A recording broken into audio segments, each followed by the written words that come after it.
ఏపీలో అరాచక ప్రభుత్వం ఉందన్నారు మాజీ మంత్రి జోగి రమేష్. తనను ఏదైనా చేయాలనే కుట్రతోనే చంద్రబాబు, లోకేష్ తన ఇంటిపై దాడి చేయించారని ఆరోపించారు.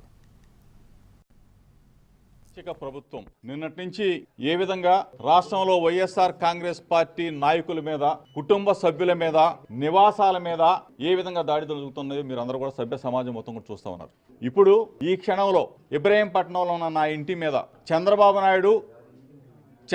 నాయుడు కొడుకు లోకేష్ ఇద్దరు కూడా నా నివాసం మీద దాడి చేయటం కోసం, నా కుటుంబ సభ్యుల మీద దాడి చేయటం కోసం నన్ను ఏదైనా చేయాలి, కిరాతకంగా చేయాలి, రాక్షస ఆనందం పొందాలన్న ఉద్దేశంతో జోగి రమేష్కు వైసీపీ అధినేత జగన్ ఫోన్ చేసి పరామర్శించారు. జోగి రమేష్ ఇంటిపై దాడిని తీవ్రంగా ఖండించారు. ప్రజాస్వామ్యంలో హింసకు తావులేదన్నారు జగన్. ప్రశ్నించే వారిని భయపెట్టడానికే చంద్రబాబు హింసా జ్వాలను రాజేస్తున్నారని ఆగ్రహం వ్యక్తం చేశారు. అవే మంటలు చంద్రబాబు సర్కార్ను దహించి వేయక తప్పదని హెచ్చరించారు. పార్టీ మొత్తం మీకు అండగా ఉంటుందని జోగి రమేష్కు జగన్ ధైర్యం చెప్పారు.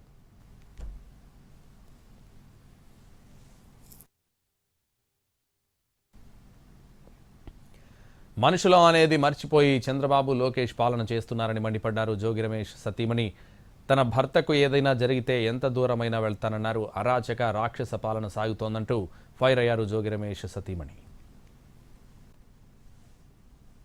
ప్రజలందరూ చూస్తున్నారు కదయ్యా, మీరు చూస్తున్నారు. అందరూ బీసీలు, బలహీన వర్గాలు పైకి ఎదగడం ఓర్చుకోలేకపోయారు.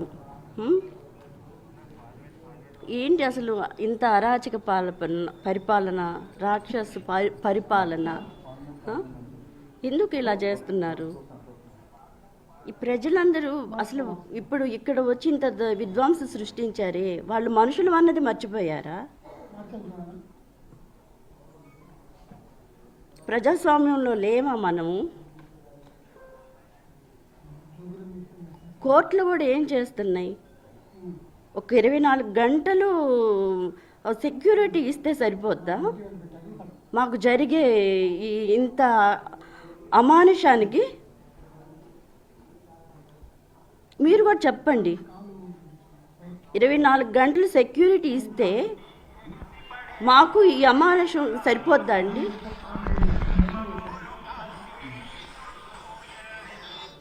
అప్పుడు నా భర్తని 83 రోజులు బంధించి వారి కుటుంబాల్లో ప్రేమలు లేకపోతే మా కుటుంబాల ప్రేమలు ఉంటాయండి. వాళ్ళ కుటుంబాల్లో ప్రేమలు లేనంత మాత్రం మా కుటుంబాలను ఎలా ఇచ్చేస్తారు? చేతనైతే మీ కుటుంబాల ప్రేమలు సంపాదించుకోండి. ఎందుకు మా ప్రేమల్ని ఇట్లా నాశనం చేస్తున్నారు? అసలు మనుషులు అనేది మర్చిపోయి, మానవత్వం మర్చిపోయి రాక్షసంగా పరిపాలిస్తున్నారు చంద్రబాబు, లోకేష్. ఈ రోజున తల్లిదండ్రులు ఇద్దరు ముచ్చట పడుతున్నారా? ముఖ్యమంత్రిగా ఉంది చంద్రబాబు గారే కావచ్చు, కానీ పరిపాలిస్తుందంతా లోకేష్. ఈ రోజున తల్లిదండ్రులు ఇద్దరు ముచ్చట పడితే రేపు జరిగేది ఎవరు ఆపగలుగుతారు? అంటే దారి చూపిస్తున్నారా? నా భర్తకు మాత్రం ఎటువంటి హాని జరిగితే మాత్రం ఒప్పుకోనండి. నేను ఎందాకైనా వెళ్తాం మేము. ప్లీజ్ బీసీ బలహీన వర్గాలారా, ప్లీజ్ నా భర్తని, మమ్మల్ని కాపాడండి.